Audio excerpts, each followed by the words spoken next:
তোমরা তো সবাই চিংড়ি মাছ দেখেছো, তাই না?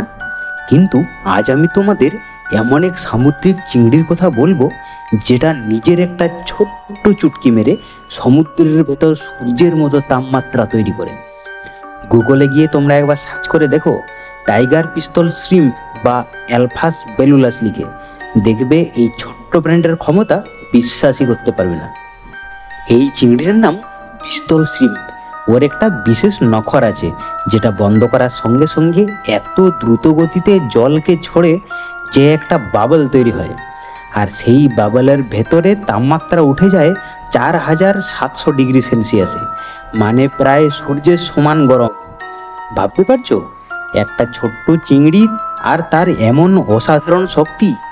এই বাবলের শব্দ এত জোরে হয় যে সামনের ছোট মাছগুলো সরাসরি অজ্ঞান হয়ে যায় বা মারাও যায় অনেক সময়। আর এইভাবেই সে শিকার ধরে। আর জানো, কখনো কখনো এই শব্দের মাত্রা পৌঁছে যায় 218 ডেসিবেল পর্যন্ত। এতটাই জোরে যে সমুদ্রে থাকা নেভির সাবমেরিন পর্যন্ত বিভ্রান্ত হয়ে পড়ে, মনে হয় যেন শত্রুপক্ষ আক্রমণ করেছে। আচ্ছা, এই সামুদ্রিক চিংড়ির কথা আগে জানতে কিনা সেটা অবশ্যই কমেন্টে জানাও।